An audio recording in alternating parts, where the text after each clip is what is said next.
Hello everyone. मैं उम्मीद करता हूँ आपकी एमपीपीएससी 2020 की तैयारी अच्छी चल रही होगी। सी सेट का ये हमारा थर्ड वीडियो है। पहले दो वीडियो में 2015 में पूछे गए 50 क्वेश्चन हम लोग सॉल्व कर चुके हैं। क्वेश्चन नंबर 1 से 25 पहला वीडियो और 26 से 50 हमारा दूसरा वीडियो था। आज हम लोग क्वेश्चन नंबर 51 टू 75 इस वीडियो में सॉल्व करेंगे।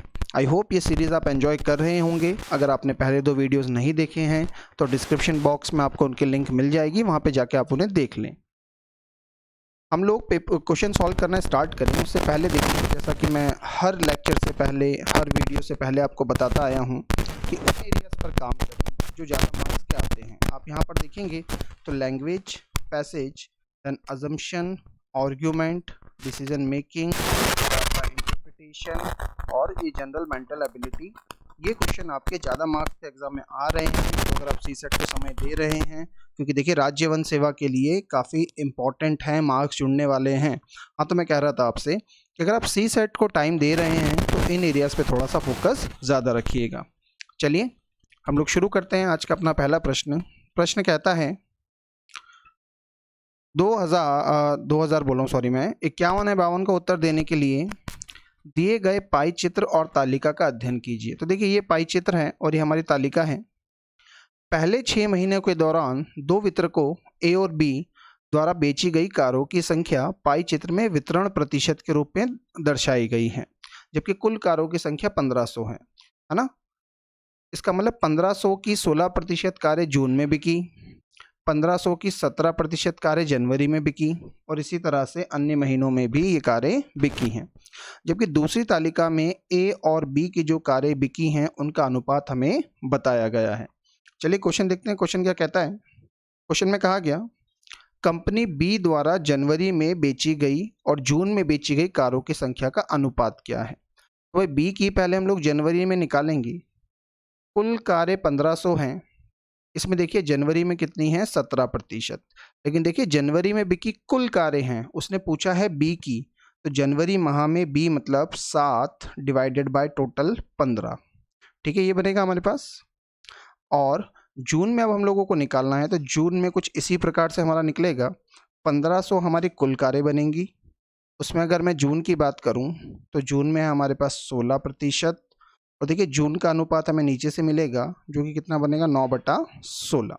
इसको हमें सॉल्व कर देना है। 1500 से 1500 कट जाएगा, इस प्रतिशत से प्रतिशत काट लीजिए, 16 से कटेगा 16, तो आखिरकार ये हमारे पास बचता है 17 × 7 बाय 15 × 9। इसको और सॉल्व करेंगे तो 17 7 119 और 15 9 जा 15 9 में 135 आता है। ऑप्शन की अगर मैं बात करूं तो ऑप्शन नंबर डी में ये हमें दिख रहा है। क्वेश्चन नंबर 52 कुछ ऐसा ही है।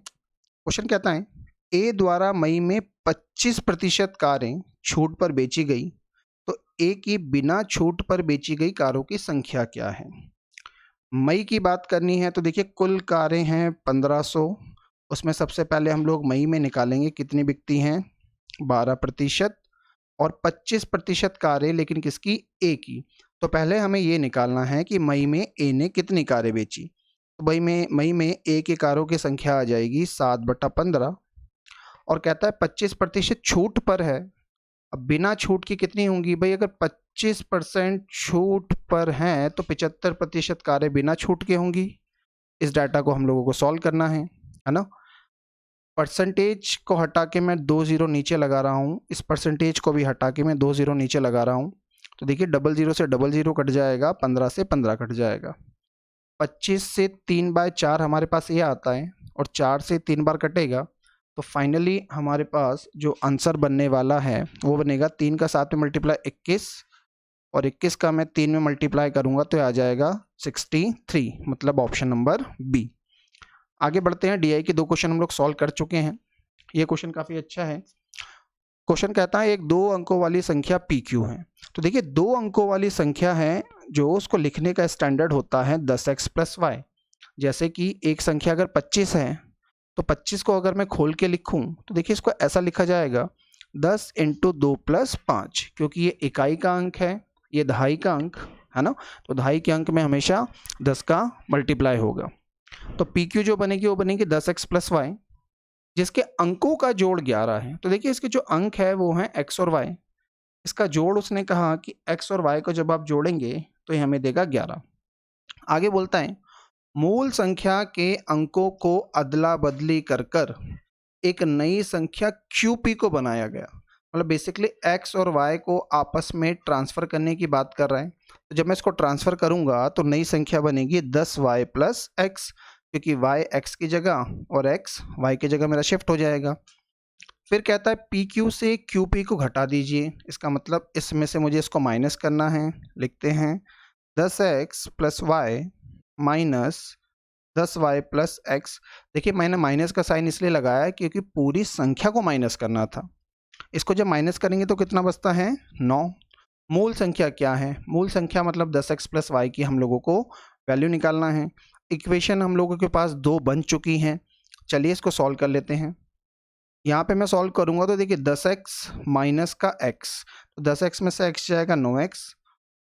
आगे बनता है y माइनस 10y, मतलब ये बनेगा माइनस का 9y इक्वल टू 9, या x माइनस वाई की वैल्यू मेरी बनेगी 9, और ऊपर वाली इस इक्वेशन से मेरे पास x प्लस वाई की वैल्यू कितनी थी 11। इसको हम लोग सॉल्व कर लेते हैं। देखिए सॉल्व जब करेंगे तो y से y हमारा कट जाएगा, या 2x की वैल्यू आएगी हमारे पास 20 या फिर सॉरी ये मैंने थोड़ा सा गलत कर दिया, 9x माइनस 9y की वैल्यू अगर 9 है तो x माइनस वाई की वैल्यू कितनी आएगी 1। ये गलती हो गई थी, करेक्शन कर लेते हैं। तो यहाँ से 2x की वैल्यू बनेगी 12, x की वैल्यू कितनी आ जाएगी 6। अगर मेरी x की वैल्यू 6 है, इस वैल्यू को उठा के मैं यहाँ लिख देता हूँ, तो यहाँ से मेरे y की वैल्यू निकल जाएगी 5। अब वो पूछता है संख्या क्या है, तो संख्या थी हमारे पास 10x प्लस वाई, x की जगह 6 लिखता हूँ और y की जगह 5 लिखता हूँ, तो ये कितना बनता है 65। ये हमारा आंसर है जो कि ऑप्शन नंबर डी में है। इसको हम लोग देखिए डायरेक्टली भी कर सकते थे, अगर आप ऑप्शन के थ्रू जाते तो भी आप सीधा इसको कर सकते थे। उसने पहली कंडीशन हमारे पास बोली थी कि अंकों का जो जोड़ है, योग है, वो 11 है। देखिए ये भी 11 बनता है, ये भी 11 बनता है, ये भी 11 बनता है और ये भी 11 बनता है। तो यहाँ से तो आप एलिमिनेट नहीं कर पा रहे, लेकिन जैसा कि हम लोग देख पा रहे हैं आंसर 65 आया। अगर मैं ऑप्शन लेके चलता 65 और इसको जब मैं उल्टा करता माइनस का 56, है ना, इनका अंतर जब मुझे निकालना था तो ये अंतर जो है वो मेरे पास कितना आना चाहिए 9। इसने बताया ना कि पी क्यू में से जब क्यू पी को घटाएंगे तो 9 आना चाहिए, और देखिए मेरे पास 9 आ रहा है, मतलब ये मेरा आंसर है। अगर आपको इतनी इक्वेशन बनाने में दिक्कत आती है तो आप डायरेक्टली इस क्वेश्चन को सॉल्व कर सकते हैं, क्योंकि देखिए पीएससी के पेपर में समय होता है। अगर आप सारे ऑप्शन भी लेके चलेंगे तो भी आसानी से चीज़ें सॉल्व कर पाएंगे। एक बार देख लेते हैं हम लोग कि कैसे करा जा सकता था। जैसे मान लीजिए आप ऑप्शन लेते 83, तो उसमें से 38 माइनस करने पर क्या 9 आता है? नहीं आता, ऑप्शन नंबर 1 काट दीजिए। 47 में से 74 माइनस करेंगे तो क्या 9 बनेगा? तब भी ये 9 नहीं बनेगा, इसको भी काट दीजिए। 74 में से 47 माइनस करेंगे तब भी 9 नहीं बनेगा, और एट लास्ट जब मैं 65 में से 56 माइनस करता हूँ तो देखिए 9 बन रहा है, तो यही होगा हमारा आंसर। ओके, आगे बढ़ते हैं। आगे बढ़ने से पहले देखिए हमारे टेस्ट सीरीज का शेड्यूल है। यूनिट वाइज टेस्ट और एफएलटी दोनों आपको मिल रहे हैं। बच्चे काफ़ी बढ़ चढ़कर उत्साह के साथ इसमें पार्टिसिपेट कर रहे हैं। अगर आप भी टेस्ट सीरीज ज्वाइन करना चाहें तो अकेडमी विजिट कर सकते हैं, या फिर दिए गए कॉन्टैक्ट नंबर पर हम लोगों से बात कर सकते हैं। चलिए नेक्स्ट क्वेश्चन की तरफ बढ़ते हैं। काफ़ी अच्छा क्वेश्चन है, एज का क्वेश्चन है। क्वेश्चन कहता है आज एक पिता अपने पुत्र की आयु से 3 गुना बड़ा है। तो भाई पिता जो है उसकी आज की आयु मतलब बात कर रहा है वो वर्तमान की, 3 गुना है, मतलब पिता 3x और पुत्र x। 10 वर्ष बाद, भाई 10 वर्ष बाद मतलब भविष्य में चल देते हैं, है ना। इन क्वेश्चन को आप इसी तरह से सॉल्व करा करिए लिख के प्रॉपर, तो बहुत आसानी से सॉल्व होगा। 10 वर्ष बाद तो 3x में 10 जोड़ूंगा। अब यहाँ पे गलती क्या हो जाती है, कई सारे स्टूडेंट्स 3x में 10 जोड़ते हैं तो उसको लिख देते हैं 13x, लेकिन ऐसा नहीं होगा, क्योंकि 3x में 10 जोड़ने पर 3x प्लस 10 ही आएगा, जबकि पुत्र कितना बन जाएगा x प्लस 10। 10 वर्ष बाद पिता अपने पुत्र की आयु से 2 गुना बड़ा हो जाएगा, मतलब पिता जो है 3x प्लस 10, ये कितना होगा 2 कोष्टक में x प्लस 10। ठीक, इस इक्वेशन को हम लोग सॉल्व करेंगे तो ये बनेगा 3x plus 10 equal to 2x plus 20। x को उधर ले जाते हैं तो 3x में से 2x जाएगा x, और इस 20 में से 10 माइनस करूंगा, कितना बनेगा 10। x की वैल्यू हमारे पास 10 आ जाएगी। तो देखिए पिता की जो वर्तमान उम्र है वो बनेगी हमारे पास 30, जबकि पुत्र की जो वर्तमान उम्र है वो बनेगा 10। और ये हमें क्या बताएगा, ये बताएगा हमें बाल विवाह। बाल विवाह क्यों? क्योंकि पुत्र तब पैदा हो गया था जब पिता की उम्र 20 साल थी, और भाई साथ में तो पिताजी लेकर आए नहीं होंगे पुत्र को, एक आध साल तो कम से कम लगा होगा, है ना, छोटी एज में शादी कर दी। चलिए इधर देखते हैं क्वेश्चन में क्या पूछा गया।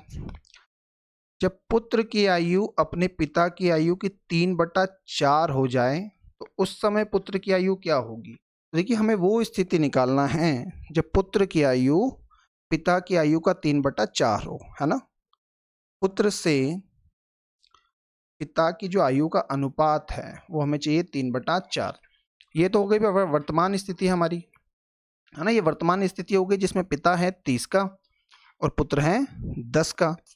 अब अगर मैं लेके चलूं भाई जब पुत्र हो जाएगा 60 साल का, ऑप्शन उठा के चल रहे हैं, पहले ऑप्शन से स्टार्ट करते हैं। जब पुत्र हो जाए 30 साल का, जब पुत्र होगा 30 साल का मतलब इसमें मैंने 20 जोड़ा, तो उस केस में पिता में 20 जोड़ूंगा तो कितना बनेगा 50। तो देखिए क्या ये अनुपात 3/4 बनता है? नहीं बनता। इस क्वेश्चन ये आंसर हमारा नहीं है। दूसरा ऑप्शन हम लोग लेते हैं 45, मतलब पुत्र की उम्र अगर 45 है, मतलब 3 का मान अगर 45 है ना, 3 की वैल्यू अगर 45 है तो 1 की वैल्यू बनेगी 15, तो उस केस में 4 की वैल्यू बन जाएगी कितनी 60। इसको सॉल्व करके देखते हैं क्या इससे आंसर आता है। 15 से 3 बार कट रहा है, नहीं रुकिएगा, कुछ गड़बड़ हो गई। गड़बड़ ये हो गई भाई, पुत्र जब हमारा हम मान रहे हैं 45 साल का है, पुत्र वर्तमान में 10 साल का है, 45 साल का होगा मतलब 35 साल आयु बढ़ जाएगी। इसी प्रकार से पिता की उम्र में भी हम लोग 35 साल जोड़ेंगे तो 45 का हमारा बनेगा पुत्र। और एक बार फिर से देख लेते हैं भाई, 35 जोड़ा ना मैंने, हाँ ठीक है। 45 साल अगर मैं पुत्र की उम्र ले रहा हूँ, फिर से ध्यान दीजिएगा, तो 10 से ये पहुँचा 45, मतलब 35 साल जुड़ा, पिता में भी 35 साल जुड़ा, तो अब अनुपात बन रहा है 35-45। क्या ये कट के 3/4 आता है? नहीं आता, क्योंकि 5 × 45 और 13 × 5 65, ये बन रहा है 9/13, तो ये भी हमारा आंसर नहीं होगा। थर्ड ऑप्शन सी उठाते हैं, जब पुत्र हो जाएगा 60 साल का। पुत्र हो जाएगा 60 साल का मतलब 50 जोड़ लिया, 10 में 50 जोड़ूंगा, इसी तरह से 30 में 50 जोड़ूंगा, कितना बनेगा 80। इसको काटूंगा तो ये आ रहा है हमारा 3/4, और यही हमें रिक्वायर्ड था, और जो हमारा फाइनल आंसर बनेगा वो बनेगा सी, 3/4, 3:4। आगे बढ़ते हैं, अगला क्वेश्चन अच्छा क्वेश्चन है। क्वेश्चन कहता है अनुज का वेतन ₹500 से 10% अधिक हो गया। एक महीने के बाद वेतन 10% घट गया। इसके बाद रुपए में उसका वेतन कितना होगा? तो देखिए पहले 500 था, 10% बढ़ने का मतलब वो हो गया 110/100, फिर 10% कम हो गया, 10% कम होने का मतलब रह जाएगा 90/100, है ना। इसको सॉल्व कर लेते हैं हम लोग। 00 से ये 00 कट जाएगा और इस 00 से ये 00 कट जाएगा। इसको जब आप सॉल्व करेंगे तो 55 में 9 का मल्टीप्लाई मतलब ये बनता है 495 रुपीज़, क्योंकि हमारे पास ऑप्शन नंबर बी में है। देखिए इस तरह का क्वेश्चन एक तरीके से और पूछा जाता है कि पहले वेतन 10% से बढ़ा, फिर वेतन 10% से कम हुआ, तो बताइए प्रतिशत परिवर्तन कितना है, फाइंड द परसेंटेज चेंज। तो देखिए आप इसको इस फॉर्मूले के साथ सॉल्व कर सकते हैं, x + y + xy/100, है ना। यहाँ पर एक चीज़, x की वैल्यू आप लिखेंगे 10 और y की वैल्यू ध्यान से लिखेंगे -10। -10 क्यों? क्योंकि ये रिड्यूस हो रहा है, कम हो रहा है। 10 - 10/100, ये 10 से 10 कैंसिल आउट हो जाएगा, प्लस माइनस माइनस, 2 0 से 2 0 काटेंगे, मतलब -1%। तो कुल जो उसका वेतन है वो 1% कम हो जाएगा। ऑप्शन में आपको इस तरह के ऑप्शन भी मिल सकते हैं। अगर अभी अपने क्वेश्चन पे अप्लाई करें तो 500 का 1% होता है 5, पहले कमाता था 500, अब उसमें 5 कम हो गया, तो अब उसकी कमाई कितनी हो जाएगी 495 रुपये। यही हमने देखा ऑप्शन नंबर बी में। ठीक, आगे बढ़ते हैं। अच्छा, कई सारी जगहों पे आपको ये फॉर्मूला डायरेक्ट XY/100 लिखा हुआ मिलेगा, लेकिन देखिए ये फॉर्मूला तभी बनेगा जब बढ़ा भी 10% हो, कम भी 10% हुआ हो। लेकिन अगर एक बार 10% बढ़ा और फिर 5% कम हुआ तो जो पूरा फॉर्मूला है वो हमारा ये वाला बनता है, इसलिए मैंने आपको पूरा फॉर्मूला बताया। आगे बढ़ते हैं, क्वेश्चन नंबर 56। कुमार अपनी मासिक आय का 30% भोजन पर, भाई 30% एक खर्च कर दिया, 20% बिजली पर, ये लीजिए 20% बिजली पर खर्च कर दिया, और शेष आय का, अगर उसकी आय 100% है तो 30 और 20 खर्च कर दिया, मतलब 50% खर्च हो गया, बचा कितना 50%। इसका 70% मकान किराए पर खर्च करता है और इन सभी खर्चों के बाद 300 रुपये बचा लेता है। मतलब बचा हुआ जो 50% था इसका भी उसने 70% खर्च कर दिया और अल्टीमेटली बचा कितना उसके पास 30%। अब देखिए अगर इस वैल्यू को मैं 100x मानता शुरू से तो अल्टीमेटली हमारी बात कहाँ जाती, ये सब x के फॉर्म में चलते, ये हमारे पास बनता 50x और 50x का 30% हमारे पास अल्टीमेटली बचता।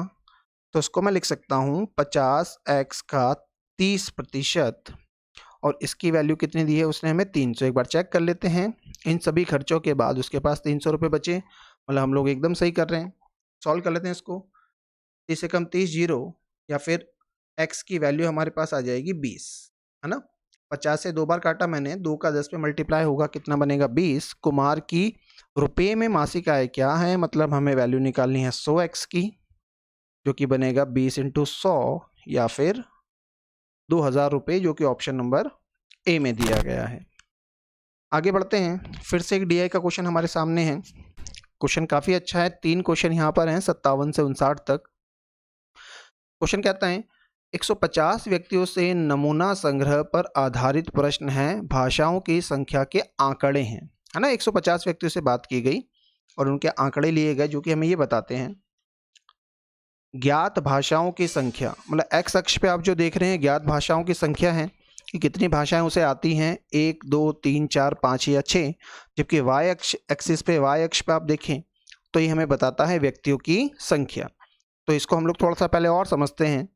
ये ग्राफ हमें ये कहना चाह रहा है कि 15 व्यक्ति ऐसे हैं जो एक भाषा बोलते हैं, 15 व्यक्ति ऐसे हैं जो 4 भाषाएं बोलते हैं, 5 व्यक्ति ऐसे हैं जो 6 भाषाएं बोलते हैं, और इसी प्रकार से। तो मैं उम्मीद करता हूँ ग्राफ आपको क्लियर है। अब क्वेश्चन की तरफ बढ़ते हैं। पहला प्रश्न बोलता है कम से कम 3 भाषाओं को जानने वाले व्यक्तियों की संख्या। तो भाई कम से कम 3 भाषाओं का मतलब है 3 या 3 से अधिक। तो इसमें हमको कौन कौन से लेने हैं, 3 भाषाएं जानने वाले, 4 भाषाएं जानने वाले, 5 भाषाएं जानने वाले और 6 भाषाएं जानने वाले, है ना। मतलब ये डाटा हम लोगों को लेना है।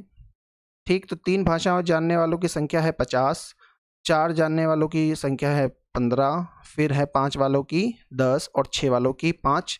इसको जोड़ लेते हैं, 5 और 5 10 का शून्य, यहाँ से ले 1, 5 और 1 6 और 1 7 और 1 8, 80 हमारा आंसर बनेगा, जो कि हमें ऑप्शन नंबर सी में दिया गया है।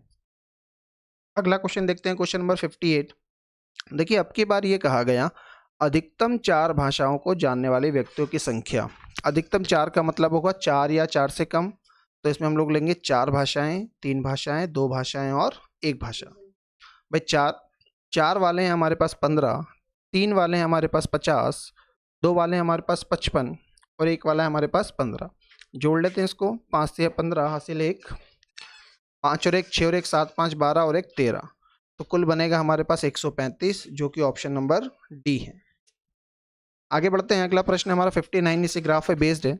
कम से कम 2 भाषाओं को जानने वाले व्यक्तियों की संख्या और अधिकतम 2 भाषाओं को जानने वाले व्यक्तियों की संख्या का अनुपात। तो देखिए पिछले जो हम लोगों ने 2 क्वेश्चन सॉल्व करें उन दोनों को कंबाइन करके उसने एक ही क्वेश्चन में डाल दिया। अब कम से कम 2 भाषाओं में हम लोग क्या लेंगे, 2 या 2 से अधिक, मतलब 2 3 4 5 और 6। ठीक, इसको हम लोग लिख लेते हैं। 2 भाषाओं वाले हैं हमारे पास 55, 3 वाले हैं 50, 4 वाले हैं 15, 5 वाले 10 और 6 वाले 5। इसको जोड़ेंगे तो 5 से 15 के 5 हासिल लगता है 1, 5 5 10 11 12 और 1 13, 135 इनकी संख्या बन रही है। देखिए अल्टरनेटली आप इसको ऐसे भी सॉल्व कर सकते थे कि कुल व्यक्ति क्योंकि 150 हैं और ये सारा डाटा हमें लेना है। तो 150 में से आप अगर ये 15 माइनस करते तो डायरेक्ट भी आप 135 ला सकते थे, लेकिन अभी मैंने आपको पूरा सॉल्व करके बताया। ये तो हो गए कम से कम 2 भाषा। अधिकतम 2 भाषा की बात करूं तो उसमें हम लोग 1 और 2 भाषाओं को जानने वाले लोग लेंगे, मतलब 15 और 55 जोड़ लेते हैं इसको, 5 5 10, 5 1 6 और 1 7, ये बन गए 70। तो भाई कम से कम 2 भाषा हमारे पास बनते हैं 135 और अधिकतम 2 भाषा हमारे पास बनते हैं 70। इसको हम लोग सॉल्व कर लेते हैं। 5 से 14 बार, 5 दूनी 10, 3 बचता है, 5 7 35, मतलब 27:14 हमारा आंसर होगा, जो कि दिया है ऑप्शन नंबर ए में। क्वेश्चन नंबर 60 की तरफ बढ़ते हैं। वंदना के पास 200 से कम रुपए हैं और अपने रुपए का आधा हिस्सा अपने मित्र को देने का निर्णय लेती हैं। वह किसी भी समय अपने पास बचे धन का आधा हिस्सा अपने अन्य मित्रों को देती रहती हैं, और ये कब तक देती रहती है? जब तक कि उसके हाथ में शेष रुपए 2 अंकों वाली पहली अभाज्य संख्या के बराबर नहीं हो जाते। तो देखिए 2 अंकों वाली पहली अभाज्य संख्या हमारे पास बनेगी 11। अभाज्य संख्या का मतलब जो स्वयं से या 1 से भाग जाए। ठीक, अब ये क्या करती आई?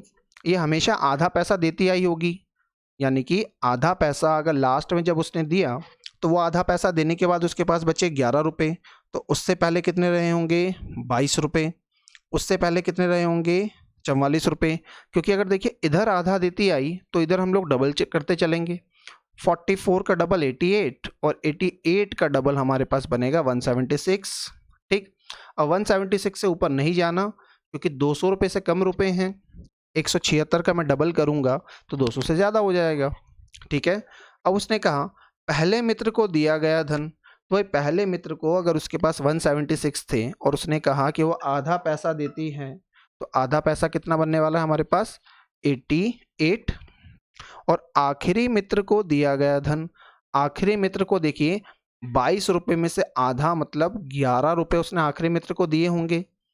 इसको विभाजित करने पर आई भाज्य संख्या, तो भाई 88 को जब मैं 11 से डिवाइड करूंगा तो आएगा 8, जो कि ऑप्शन नंबर बी है। आगे बढ़ते हैं क्वेश्चन नंबर 61। यहाँ से हमारी भाषा के प्रश्न, लैंग्वेज के प्रश्न स्टार्ट होते हैं। देखते हैं प्रश्न क्या कहता है।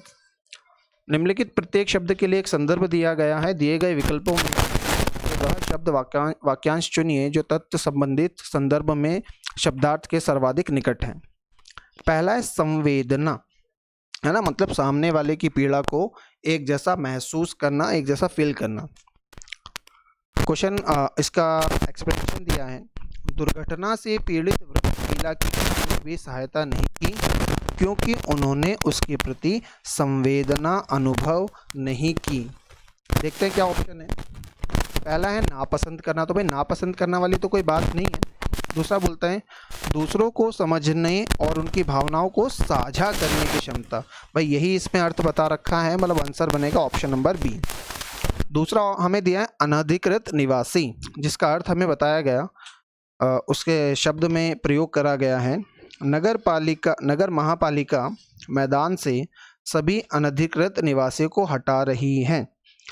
ऑप्शन दिए गए जंगली वृक्ष, तो देखिए जंगली वृक्ष की तो बात है ही नहीं। अवैध अप्रवासी भी इस संदर्भ में सही नहीं है। अवैध रूप से किसी भूमि पर बसने वाला, यही कहलाता है हमारा अनधिकृत निवासी, मतलब कठोर कार्यवाही। सरकार ने बड़े विज्ञापन ब्रांडों पर कठोर कार्यवाही करने का निर्णय किया है। ऑप्शन है अनुमति देना, भाई अनुमति कहाँ दी? कठोर कार्यवाही करने वाले हैं, कर भी नहीं, हटाना भी नहीं, इसी के विरुद्ध कड़े उपाय करना। लो ऑप्शन नंबर डी वो हमारा होगा सही आंसर। आगे बढ़ते हैं। अधिमूल्यित, अधि का मतलब होता है किसी चीज को बढ़ाना, है ना। अधिमूल्यित, उसका एग्जाम्पल हमें दिया वाक्य में प्रयोग। पिछले कुछ महीनों में स्वर्ण का मूल्य उल्लेखनीय से अधिमूल्यित हुआ है। तो देखिए बिल्कुल क्लियर दिखता है, बढ़ गया है, मतलब हमारा आंसर आएगा ऑप्शन नंबर ए। क्षणिक, ट्रेन के तेजी से चलने के कारण हमको दूर पर पहाड़ों की झलक मतलब पल भर के लिए दिखाई गई, तो आंसर बनने वाला है ऑप्शन नंबर डी। आगे बढ़ते हैं। यहाँ पर हमें एक पैसेज दिया गया है, पैसेज पढ़ते हैं फिर हम सॉल्व करेंगे। पैसेज कहता है जब शरीर में स्थित कोशिकाओं और शरीर के बीच संघर्ष होता है तो प्राकृतिक चयन साधारणतः शरीर का होता है, मतलब नेचर शरीर को सपोर्ट करता है, जिससे पथभ्रष्ट कोशिकाएं साधारणतः अनुशासित हो जाती हैं, क्योंकि अगर ये अनुशासित ना हो तो विभिन्न प्रकार की बीमारियों से इंसान ग्रसित हो जाएगा। विशेषतः क्योंकि कोशिकाएं शरीर के बाहर जीवित नहीं रह सकती, ये भी सही बात है। अगर वो कोशिका शरीर के बाहर निकल जाए तो वो वहाँ पे जीवित नहीं रह पाएगी, शरीर में रहकर ही उसे इस तरह की चीज़ें मिल रही हैं जो उसकी ग्रोथ के लिए, उसके जीवित रहने के लिए आवश्यक है।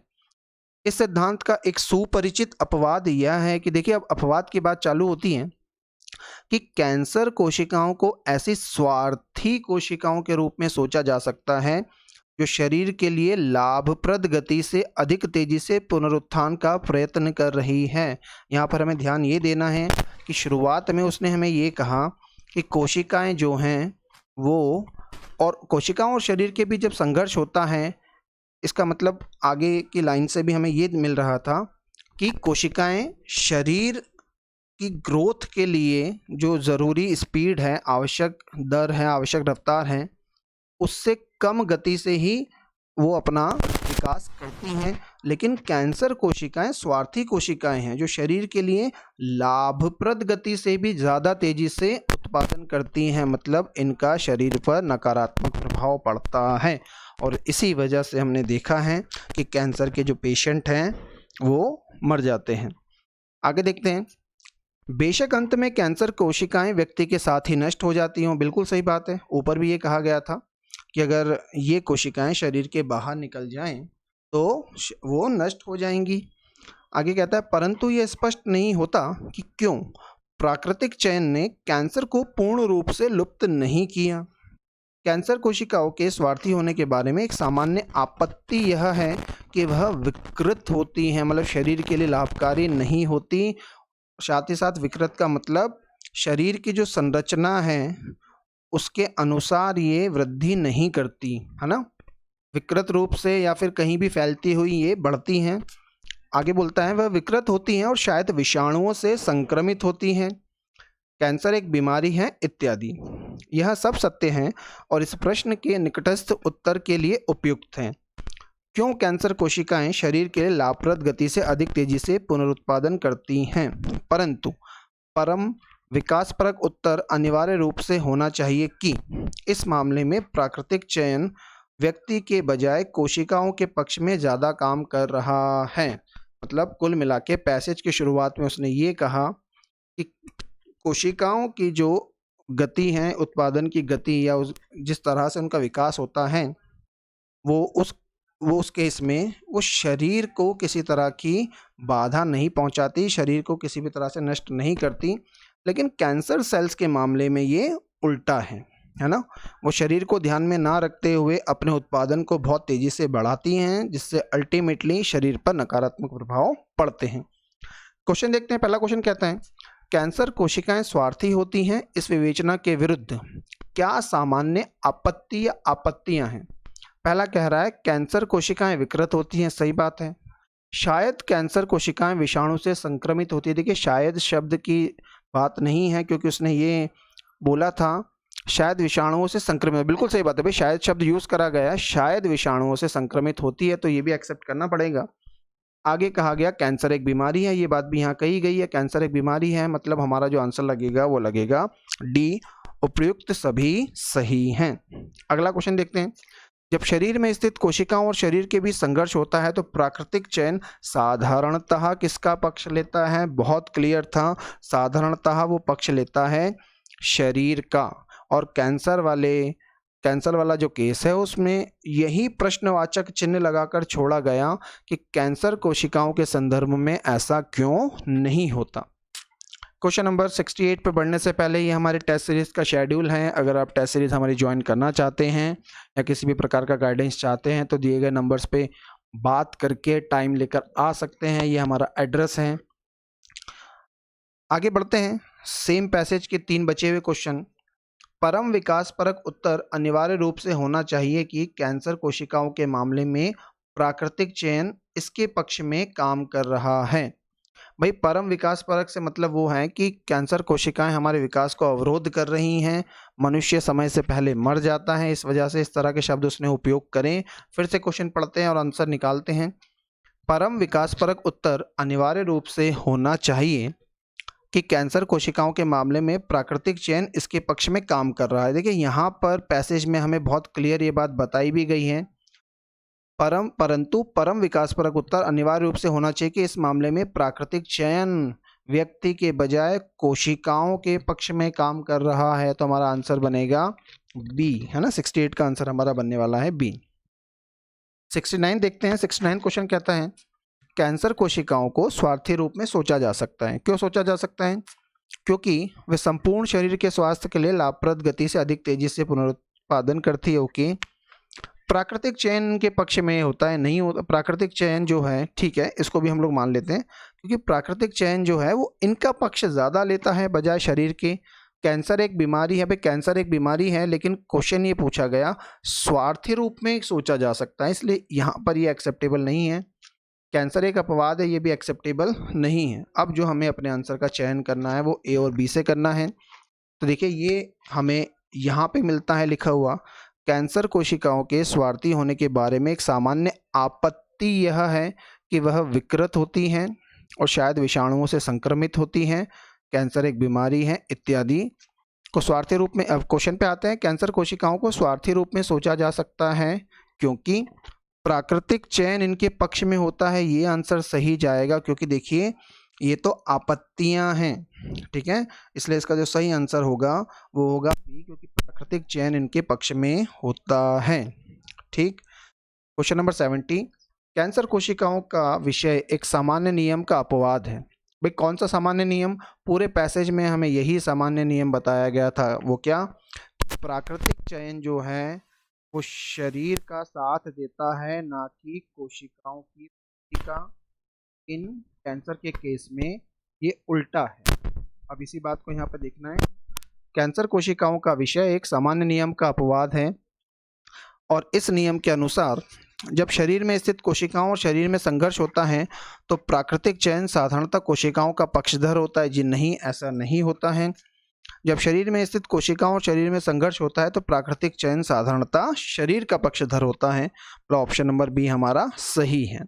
ठीक है, बस इसी सामान्य नियम का कैंसर कोशिकाएं हमारी अपवाद हैं। ठीक, बेसिकली वो देखिए जिसके अनुसार और उसी नियम की जानकारी चाह रहा था, मतलब ऑप्शन नंबर बी हमारा सही होगा। क्वेश्चन नंबर 71 से 75 एक बार फिर से हमारे सामने पैसेज है जो कि ये कहता है, भारत की मुख्य भूमि पर कई जनजातियां और जातियां शिकार करने, मछली पकड़ने अथवा संचयन से जीवन यापन करती हैं, परंतु वे अपनी आवश्यकताओं की संतुष्टि के लिए केवल इन पर निर्भर नहीं करती, पर अंडमान द्वीप समूह के आदिवासी अपनी आजीविका के लिए पूरी तरह इन पर निर्भर करते हैं। उनका दूसरों के साथ कोई व्यापारिक संबंध नहीं होता और एक दूसरे से इतना अलग थलग हैं कि लिटिल अंडमान के ओंगे, ग्रेट अंडमान के जरावा अथवा उत्तरी सेंटिनल द्वीप के निवासियों की भाषा नहीं समझते। देखिए 3 द्वीपों के बारे में हमें यहाँ पे बताया गया, लिटिल अंडमान, ग्रेट अंडमान और उत्तरी सेंटिनल। यद्यपि सभी द्वीप समीपस्थ हैं, तकनीकी रूप से अत्यंत अल्प साधन युक्त होने के बावजूद इनमें से प्रत्येक समूह स्थानीय संसाधनों से अपनी सभी आवश्यकताओं को पूरा करता है। वह अपने भरण पोषण में यथेष्ट प्रवीणता का प्रयोग करते हैं। ऑप्शन देखते हैं क्वेश्चन में क्या कहा गया और उसके ऑप्शन चेक करेंगे। शिकार करने, मछली पकड़ने और संचयन के ही ऊपर निर्भर करने वाले जनजातियां और जातियां संबंधित हैं। ये कहाँ से संबंधित है ये हम लोगों को देखना है। देखिए बहुत क्लियरली बताया गया था, ये अंडमान द्वीप समूह के आदिवासी अपनी आजीविका के लिए पूरी तरह इन पर निर्भर करते हैं, जिनकी जानकारी ऊपर हमें दी गई थी। मछली पकड़ना, है ना, शिकार करना, तो हमारा जो आंसर बनेगा वो बनेगा अंडमान द्वीपों के निवासियों से। क्वेश्चन नंबर 72, लिटिल अंडमान के ओंगे उत्तरी सेंटिनल द्वीप के समीप होने के बावजूद उनकी भाषा नहीं जानते। ये क्या इंगित करता है? तकनीकी रूप से अति अल्प साधन युक्त। देखिए इसका कोई सेंस नहीं बनता, क्योंकि प्राचीन समय में जब टेक्नोलॉजी नहीं थी, तकनीकी नहीं थी, तो भी तो लोग बात कर पाते थे। मुख्य भूमि में रहते हैं, इसका भी कोई संदर्भ से संबंध नहीं है।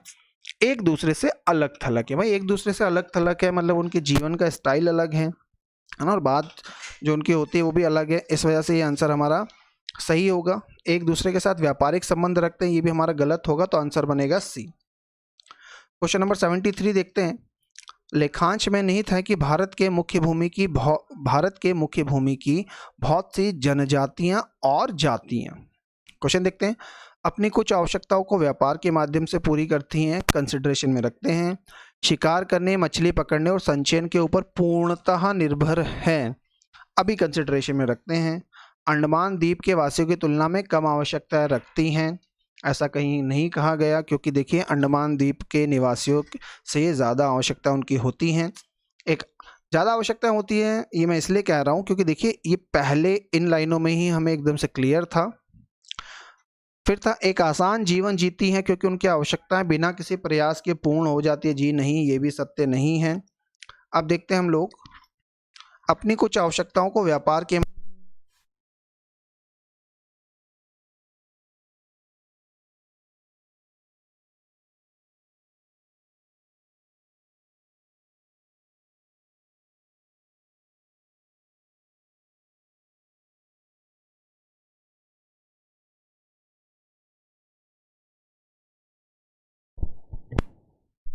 ए को मैं अब रिजेक्ट कर रहा हूं। ए को रिजेक्ट इसलिए कर पा रहा हूं क्योंकि पैसेज में इस तरह की कोई बात नहीं कही गई थी, है ना। अंडमान द्वीप के वासियों की तुलना में कम आवश्यकताएं रखती हैं, तो ये पैसेज के संदर्भ में ज़्यादा सही है, इसलिए मैं अपना आंसर लगाऊंगा सी। Question number 74।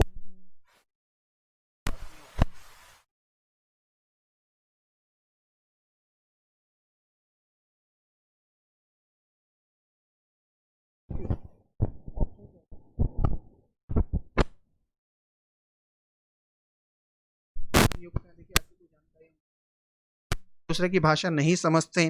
भाई एक दूसरे की भाषा नहीं समझते, इस वजह से वो एक दूसरे के संपर्क में नहीं है। जबकि क्वेश्चन कुछ और कहता है, स्थानीय संसाधनों की सहायता से अपनी आवश्यकताएं पूरी करते हैं, इसलिए सी ऑप्शन में काट रहा हूँ। उपयुक्त सभी भी आंसर नहीं होगा क्योंकि बी और सी कट चुके हैं, इसलिए आंसर बनेगा हमारा ए कि यथेष्ट प्रवीणता का प्रयोग करते हैं, इसी वजह से स्थानीय मतलब उनके आसपास जो भी संसाधन हैं उनकी सहायता से वो जीवन यापन कर पाते हैं। उत्तरी सेंटिनल द्वीप अगला ऑप्शन है। उत्तरी सेंटिनल द्वीप किसका हिस्सा है? तो देखिए बहुत क्लियर हमें बताया गया था कि अंडमान द्वीप जो हैं उसी से बात कहानी आगे बढ़ी थी। फिर उसमें उसने हमें लिटिल अंडमान, ग्रेट अंडमान, उत्तरी सेंटिनल द्वीप की जानकारी आगे दी, मतलब ये सब लोग अंडमान द्वीप समूह का हिस्सा है। आंसर बनेगा डी। मैं उम्मीद करता हूँ आपको ये सीरीज़ पसंद आ रही होगी और आपकी पढ़ाई में इससे हेल्प मिल रही होगी। आगे भी जुड़े रहिएगा हमारे साथ हमारे YouTube चैनल पर। अगर किसी प्रकार की कोई क्वेरी है तो कमेंट सेक्शन में हमें ज़रूर बताएं। Thank you so much for joining.